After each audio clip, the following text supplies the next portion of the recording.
Hello friends, welcome to Indian study पर आपका स्वागत है। दोस्तों, आज की इस वीडियो में मैं आप लोगों के लिए समान हिंदी का पूरा टेस्ट लेकर के आया हूँ। पूरे का मतलब दोपहर के 3 बजे में जो वीडियो आपको प्रोवाइड करवा रहा हूँ वो बिल्कुल टॉपिक वाइज है। वहाँ पर मैं आपको टॉपिक वाइज हिंदी पढ़ा रहा हूँ। यहाँ आपका हिंदी का जैसा एग्जाम में आपको पेपर देखने को मिलेगा, हर टॉपिक से अलग अलग क्वेश्चंस। तो ये पूरा टेस्ट है आपका, ये टेस्ट नंबर 20 है, क्योंकि ये सीरीज पहले से ही चल रही है। तो इसको मैं कंटिन्यू कर रहा हूँ, ठीक है। और 3 बजे अभी आपकी टॉपिक वाइज ही चल रही है।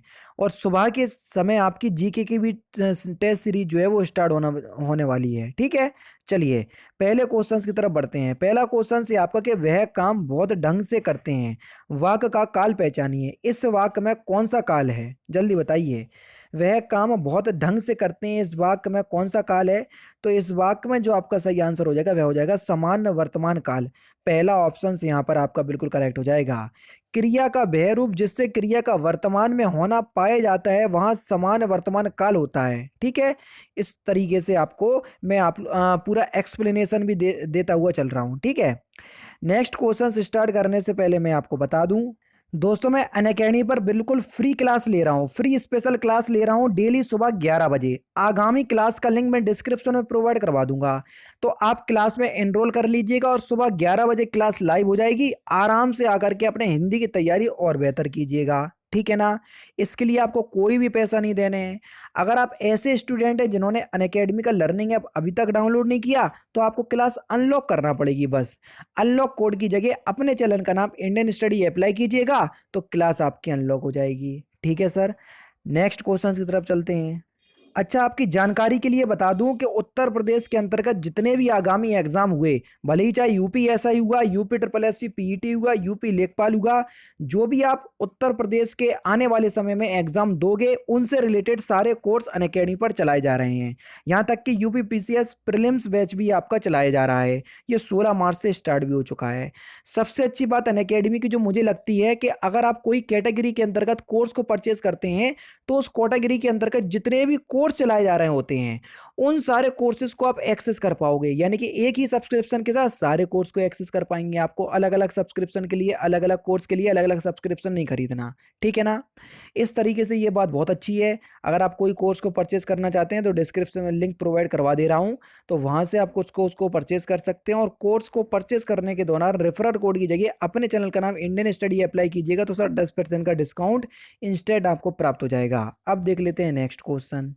नेक्स्ट क्वेश्चन से आपको कि हिंदी वर्तनी के आधार पर सही वाक्य का चयन कीजिए। क्वेश्चन नंबर 2 में आपको वर्तनी के आधार पर सही वाक्य छांटना है। तुम इसका दाम देते जाओ, ये तो गलत है। तुम इसका दाम देते जाओ, जाओ तो गलत लिखा है। तुम इसके दाम देते जाओ, गलत लिखा हुआ है। तुम इसका दाम देते जाओ, बस यही तो आपका सही है। यानी कि इस क्वेश्चन का पहला ऑप्शन करेक्ट। काफूर होना इस मुहावरे का सही अर्थ क्या है? काफूर होना इस मुहावरे का सही अर्थ, तो इस मुहावरे का सही अर्थ है भाग जाना। सर क्या है? भाग जाना, पहला ऑप्शन करेक्ट। इंपॉर्टेंट क्वेश्चन है, जिंदगी नामा के लेखक कौन है? बहुत इंपॉर्टेंट क्वेश्चन है ये। जिंदगी नामा के लेखक कौन है? तो सही आंसर हो जाएगा आपका कृष्णा सोपती। यानी कि इस क्वेश्चन का पहला ऑप्शन आपका बिल्कुल करेक्ट है। इन्हें 2017 में ज्ञानपीठ पुरस्कार भी से भी नवाजा गया। नेक्स्ट क्वेश्चन है, ब्रह्मा, फिलिंदा ब्लैंक्स, महेश, ये तीनों फिलिंदा ब्लैंक्स जगत का संचालन करते हैं। आपको पूरा फिलिंदा ब्लैंक्स के स्थान पर सूटेबल वर्ड बनना है और ये एक वाक्य बनेगा बिल्कुल सूटेबल। ब्रह्मा, विष्णु, महेश, ये तीनों शक्तियां, यानी कि यहाँ पर आएगा विष्णु, यहाँ पर आएगा शक्तियां। तो यहाँ पर फिलहाल आपका दूसरा ऑप्शन करेक्ट होगा सर। नेक्स्ट क्वेश्चन, निम्नलिखित में से पुल्लिंग शब्द का चयन करना है। कौन सा शब्द जो है वो पुल्लिंग है? क्वेश्चन नंबर 6, जल्दी बताइए सर, कौन सा शब्द जो है पुल्लिंग है? Question number 6। तो यहाँ पर जो आपका सही आंसर हो जाएगा तेजस्वी। तेजस्वी जो है वो एक पुल्लिंग शब्द है, यानी कि पहला ऑप्शन यहाँ पर आपका बिल्कुल करेक्ट हो जाएगा। नेक्स्ट क्वेश्चन, मैंने आम ले लिया है, इस वाक्य का बहुवचन क्या होगा? Question number 7। तो यहाँ पर आपका सही आंसर क्या होगा सर? मैंने आम ले लिए हैं, इस वाक्य का बहुवचन हो जाएगा, पहला ऑप्शन करेक्ट। थोता चना बाजे घना, इस मुहावरे का सही अर्थ क्या है? थोता चना बाजे घना, इस मुहावरे का सही अर्थ क्या है?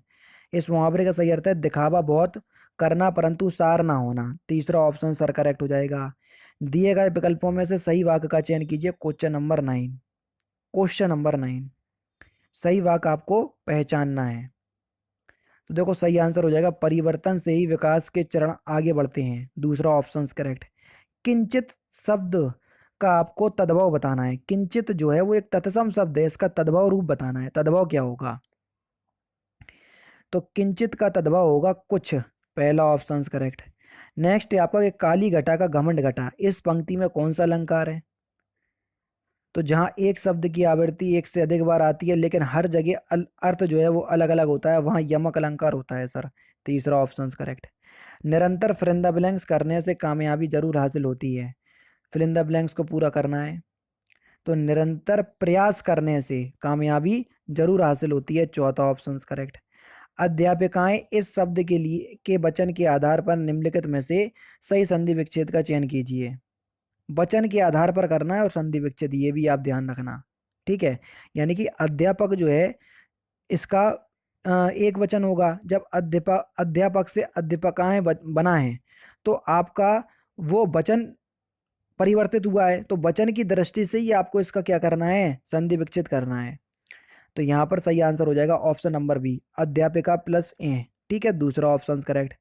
पायो जी मैंने तो राम रतन धन पायो, इस पंक्ति में सही अलंकार पहचानिए। तो इस पंक्ति में कौन सा अलंकार होगा? सर इस पंक्ति में बहुत प्रख्यात पंक्तियां हैं, तीसरा ऑप्शन स्वरूपक अलंकार होगा। गाढ़ा शब्द का विलोम शब्द क्या हो जाएगा सर? गाढ़ा का विलोम शब्द क्या हो जाएगा?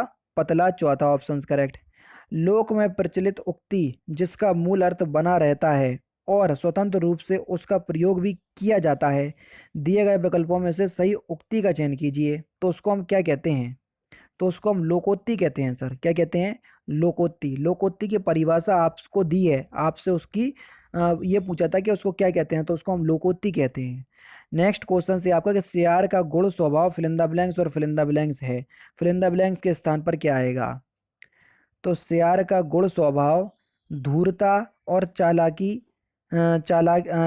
है, यानी कि इस क्वेश्चन का पहला ही ऑप्शन जो है वो आपका बिल्कुल क्या हो जाएगा सर? करेक्ट हो जाएगा। कौन सा विशेषण निश्चित संख्यावाचक विशेषण नहीं है? जो निश्चित संख्यावाचक विशेषण नहीं है, चाय में 50 ग्राम चीनी डालो, 50 ग्राम निश्चित है, ये तो आपका निश्चित हो जाएगा। ये तो कुर्ते के लिए 2 मीटर कपड़ा दो, ये भी 2 मीटर कपड़ा निश्चित है। 1 किलो आम से ज्यादा मत लाना, ये भी निश्चित है। सैकड़ों लोग मर गए, अब कितने? 1 सैकड़ा, 2 सैकड़ा, 3 सैकड़े, पता नहीं है भैया, तो इसलिए पहला ऑप्शन करेक्ट। उपमा अलंकार में उप का अर्थ क्या होता है? उपमा अलंकार में सर उप का अर्थ क्या होता है? तो उपमा अलंकार में उप का अर्थ होता है समीप। क्या होता है सर? समीप, पहला ऑप्शन करेक्ट। नेक्स्ट क्वेश्चन, बोध शब्द का समानार्थी शब्द क्या होगा? बोध शब्द का समानार्थी शब्द क्या होगा? तो बोध का समानार्थी हो जाएगा अनुभूति, दूसरा ऑप्शन करेक्ट।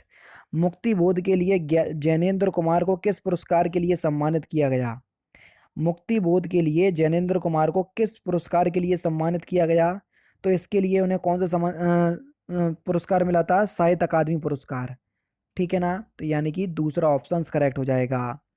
मनुष्य जीवन में ब्रह्मचर्य, गृहस्थ, वानप्रस्थ के अलावा एक आश्रम और भी है, वह चौथा आश्रम कौन सा है? तो उस चौथे आश्रम को हम क्या कहते हैं? तो उस चौथे आश्रम को हम संन्यास कहते हैं सर। क्या कहते हैं? संन्यास, दूसरा ऑप्शन करेक्ट। दिए गए विकल्पों में से सही वाक्य का चयन कीजिए, कौन सा वाक्य सही है? Question number 23। आराम से वीडियो को पॉज कीजिए, तो चारों ही ऑप्शंस पढ़िए, जो सही है उसको छांटिए। तो सही आंसर क्या हो जाएगा? 3 नगरों के नाम बताइए, यानी कि इस क्वेश्चन का सर चौथा ऑप्शन यहाँ पर आपका बिल्कुल क्या हो जाएगा? करेक्ट हो जाएगा। जटिल का अर्थ क्या होता है? Important question. जटिल का अर्थ क्या होता है सर? 24। तो जटिल का अर्थ होता है पेचीदा। क्या होता है सर? पेचीदा, तीसरा ऑप्शन करेक्ट। यह कथा उस समय की है जब लंका जाने के लिए भगवान श्री राम ने सेतु फिल इन द ब्लैंक्स पूर्व समुद्र घाट पर शिवलिंग तट पर शिवलिंग फिल इन द ब्लैंक्स किया था। बिल्कुल सूटेबल वर्ड आपको बताना है और इस पंक्ति को पूरा करना है सर। यह कथा उस समय की है जब लंका जाने के लिए भगवान श्री राम ने सेतु निर्माण के पूर्व समुद्र तट पर शिवलिंग स्थापित किया था। तो दूसरा ऑप्शन करेक्ट होगा। दिए गए विकल्पों में से सही वाक्य का चयन करना है, तो जल्दी बताइए कौन सा वाक्य जो है वो सही है। Question number 26। मैंने आपको प्रणाम किया था, तो सर पहला ही ऑप्शन करेक्ट हो जाएगा यहाँ पर। विकल्पों में से स्त्रीलिंग शब्द आपको बताना है, कौन सा शब्द स्त्रीलिंग शब्द है? Question number 27। स्त्रीलिंग शब्द आपको बताना है। अग्रजा, अग्रजा शब्द जो है वो एक स्त्रीलिंग शब्द है सर, चौथा ऑप्शन करेक्ट हो जाएगा।